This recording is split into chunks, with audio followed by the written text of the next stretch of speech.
कैसे हो दोस्तों? आप आज की इस वीडियो हम बहुत कुछ सीखने वाले हैं। वीडियो को सुनने से पहले चैनल को सब्सक्राइब कर लीजिए। चलिए दोस्तों, वीडियो की शुरू करते हैं। हमारी ज़िंदगी में कुछ रिश्ते बहुत अनमोल होते हैं, जो हर कदम पर हमारा साथ देते हैं और हमें प्रोत्साहित करते हैं।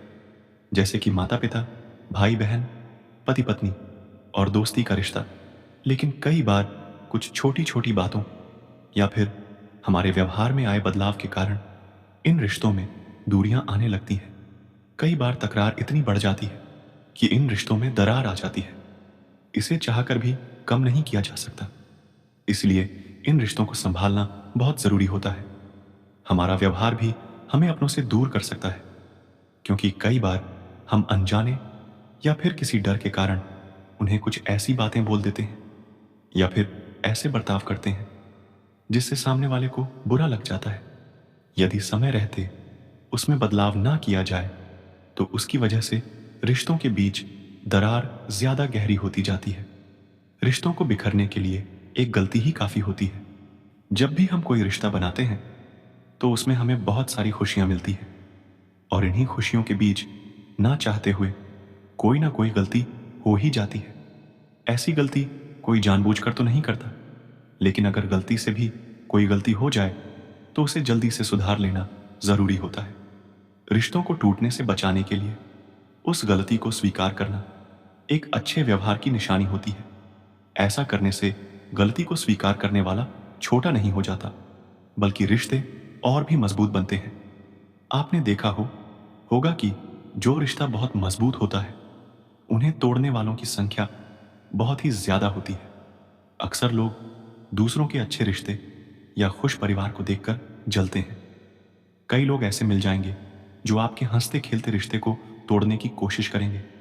इसलिए आपका एक दूसरे पर विश्वास करना जरूरी है। चाहे लाख कोई बाहर वाला आकर आपको आपके खिलाफ भड़का है, आप अपने साथी या आप चाहे जो भी रिश्ते में हो उस पर पूरा विश्वास रखें। ऐसा कभी नहीं सोचें कि आपका साथी आपको धोखा दे रहा है। कभी भी दूसरे की बात सुनकर बहकावे में ना आए। रिश्ते को उम्र भर चलाने के लिए उसमें विश्वास का होना बहुत जरूरी है। अगर रिश्ता पूरे विश्वास के साथ बना है तो चाहे उसे कोई भी तोड़ने की कोशिश करे, आपके रिश्ते को कोई भी फर्क नहीं पड़ने वाला। रिश्ते में हमेशा विश्वास बनाए रखें और एक दूसरे को अच्छे से समझें और विश्वास की एक मिसाल कायम करें। रिश्तों में पैसों की कोई अहमियत नहीं होती, लेकिन आजकल के जमाने में ज्यादातर रिश्ते पैसों की बुनियाद पर ही टिके होते हैं। बेशक पैसों से कोई चीज खरीदी जा सकती है, लेकिन अच्छे रिश्ते नहीं। अच्छे रिश्ते हमेशा प्यार और विश्वास से ही बनते हैं। पैसों से बने रिश्ते लंबे समय तक नहीं चलते। जब तक पैसा होता है तब तक रिश्ते चलते हैं। जैसे ही पैसे की कमी हुई, उन रिश्तों को बिखरते पल भर की भी देरी नहीं लगती है। ऐसे रिश्ते कभी भी दिलों के बीच घर नहीं बना सकते। इसीलिए रिश्तों को दिलों से जोड़े, उसे पैसों से ना तोतले।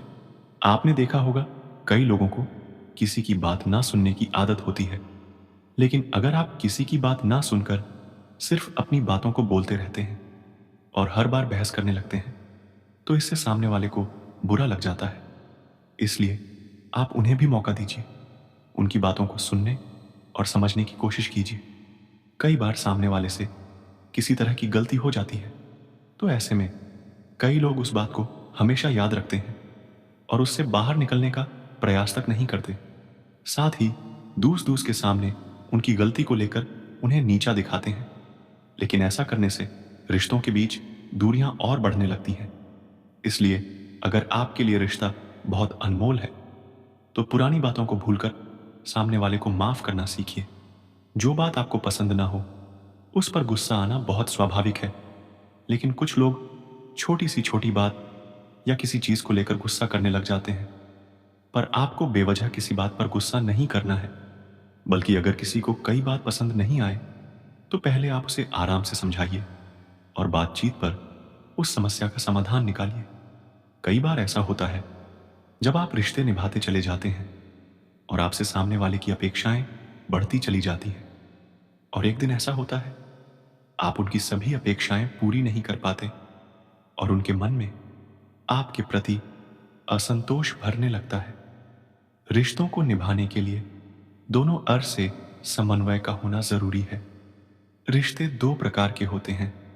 एक खून के रिश्ते जैसे माता पिता, भाई बहन, नाना नानी, दादा दादी। दूसरा भावनाओं से जुड़े रिश्ते कहा जाए तो कभी कभी खून के रिश्तों से बढ़कर भावनाओं से जुड़े रिश्तों का महत्व होता है। कोई भी रिश्ता प्रेम और विश्वास पर आधारित होता है। हम अच्छे व्यवहार से किसी भी अपरिचित व्यक्ति को भी अपना दोस्त बना सकते हैं, अपने रिश्ते को जोड़ सकते हैं। अगर हम कटु व्यवहार करेंगे तो अपने खुद के रिश्ते यानी खून के रिश्ते भी खराब हो जाते हैं। किसी भी रिश्ते में एहसास होना बहुत जरूरी है। ऐसा ही तो दो अजनबियों को एक रिश्ते में बांधकर जीवन बसाने का कारण है। शादी से पहले दो लोग अजनबी होते हैं। शादी के बाद यह एहसास ही तो उनको एक धागे में पिरो कर रखता है। जिंदगी भर एक दूसरे को जोड़ते रखने का बंधन ही एहसास है। रिश्तों में समझ होना जरूरी है। एक दूसरे को अच्छी तरह से समझ सके और समझा सके, इस तरह के रिश्ते जीवन भर बने रहते हैं। अगर आप पति हैं तो पत्नी को पिता हो, तो पुत्र को भाई है तो बहन को। एक दूसरे को समझना जरूरी है। दोस्त हो या पारिवारिक सदस्य हो तो उनका हर दुख दर्द, खुशी को समझना जरूरी है। रिश्ते तभी स्वस्थ और खुशहाल होते हैं। इन सभी से बढ़कर एक ऐसा रिश्ता है जो भगवान श्री कृष्ण और सुदामा की दोस्ती की मिसाल देते हैं। वह है मित्रता का रिश्ता। मित्रता अनमोल रत्न के समान होते हैं। जीवन में सच्चा मित्र मिलना सौभाग्य से कम नहीं होता। वह मनुष्य के सुख को बढ़ा देता है और उसके दुख को बांट लेता है। सच्चा मित्र मुश्किल घड़ी में अपने दोस्त का साथ देता है। सच्चा मित्र हो तो जिंदगी के मुश्किल भरे पल भी सरल हो जाते हैं। दोस्ती की परिभाषा हर व्यक्ति के जीवन को साकार करती है। दुनिया में शायद ही कोई ऐसा आदमी हो जिसका कोई दोस्त ना हो। बचपन से बुढ़ापे तक आपके दोस्त बनते रहते हैं। दोस्ती एक अनमोल धन के भांति है जो समय आने पर आपकी मदद करता है। सच्चे मित्रता निस्वार्थ होती है, जिसमें किसी का कोई स्वार्थ नहीं छिपा होता है। मित्रता ना जाति देखती है, ना ही धर्म। वह केवल विश्वास और प्रेम की भूखी होती है। मित्रता किसी के भी बीच हो सकती है, चाहे वह किसी भी धर्म या जाति के मानने वाले हो। स्त्री पुरुष हो या लड़का लड़की हो, एक अमीर भी किसी गरीब का मित्र हो सकता है। सच्चे मित्र की कदर हमेशा करनी चाहिए। एक सच्चा मित्र जीवन में मानसिक संतुष्टि लाता है। वह हमारी खामियों को नजरअंदाज करके हम जैसे हैं वैसे ही अपनाता है। सच्चा मित्र सही मायने में अनमोल रत्न और कीमती संपत्ति की होती है। संपत्ति और धन को वापस पाया जा सकता है, लेकिन सच्चे मित्र की मित्रता खोने से वह वापस नहीं आती है। एक समय की बात है, किसी नगर में एक व्यापारी रहता था। नगर में उसका काम बहुत कम चलता था। कई बार तो ऐसी स्थिति आ जाती कि दिन भर कोई सौदा नहीं बिकता।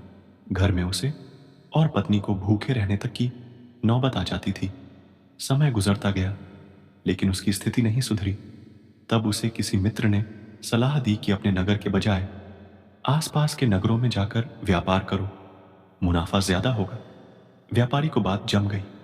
वह पत्नी और बच्चों को छोड़कर दूसरे नगर में व्यापार के लिए गया। भाग्य से दोस्त की सलाह काम कर गई और उसे अच्छा खासा मुनाफा हुआ। वह लंबे समय तक दूसरे शहरों में रहकर व्यापार करने लगा। वहां उसे बहुत फायदा हुआ। उसने अपने नगर में आकर नया घर बना लिया। पत्नी और बच्चों को लेकर नए घर में रहने लगा। तब पत्नी ने कहा, अब हमारे पास पर्याप्त धन है, हम अपना जीवन आसानी से गुजार सकते हैं। आपको अब दूसरे नगर में नहीं जाना चाहिए, हमारे साथ यहीं रहिए। बच्चों को भी अपना कुछ समय दीजिए। व्यापारी ने कहा, मैं भी और धन कमाना चाहता हूं ताकि तुम लोगों को और बेहतर जीवन दे सकूं। हमारे बच्चों को वैसे दिन ना देखने पड़े जैसे मैंने और तुमने देखे हैं। पत्नी ने कहा, लेकिन धन कमाने में जो समय गुजर गया है वह फिर लौटकर नहीं आएगा। हम जीवन में साथ रहने के आनंद से वंचित हो रहे हैं। व्यापारी ने जवाब दिया, बस कुछ और साल व्यापार कर लेने दो। हम इतना धन इकट्ठा कर लेंगे कि हमारी पीढ़ियों का जीवन आसानी से गुजर जाएगा। व्यापारी फिर चला गया। कुछ साल और बीत गए। बहुत धन आ गया। व्यापारी ने फिर नदी के किनारे एक सुंदर सा स्थान पर बड़ा सा महल बनवा लिया। पूरा परिवार इसमें रहने लगा। वह जगह इतनी सुंदर थी जैसे कि स्वर्ग हो। तब व्यापारी की बेटी ने उससे कहा, पिताजी, हमारा पूरा बचपन बीत गया, लेकिन हम आपके साथ रह ही नहीं पाए। अब तक हमारे पास इतना धन भी है, ये 5-6 पीढ़ियां तक हमें कोई समस्या नहीं आ सकती। अब आप हमारे साथ रहिए। व्यापारी ने कहा, बेटी, मैं भी अब थकने लगा हूं और कुछ समय तुम लोगों के साथ बिताना चाहता हूं। मैं कल सिर्फ 2 दिन के लिए पास के नगर में जा रहा हूं। कुछ पुराना बकाया धन वसूलना है, उसके बाद मैं यहीं तुम लोगों के साथ रहूंगा। व्यापारी का परिवार बहुत खुश हुआ। अगले दिन व्यापारी दूसरे नगर चला गया और उसी दिन भयानक बारिश शुरू हो गई और जिस नदी के किनारे व्यापारी ने अपना महल बनाया था, उसमें बाढ़ आ गई। महल सहित उसका पूरा परिवार बाढ़ में बह गया। व्यापारी जब लौटा, सब कुछ उजड़ था। इस कहानी से हमें क्या सीख मिलती है? सुख और खुशियां सिर्फ धन से नहीं आती।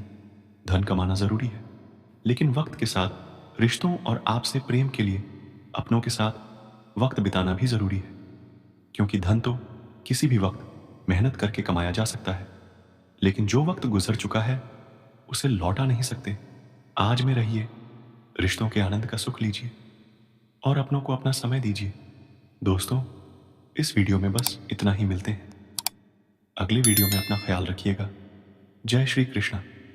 राधे राधे।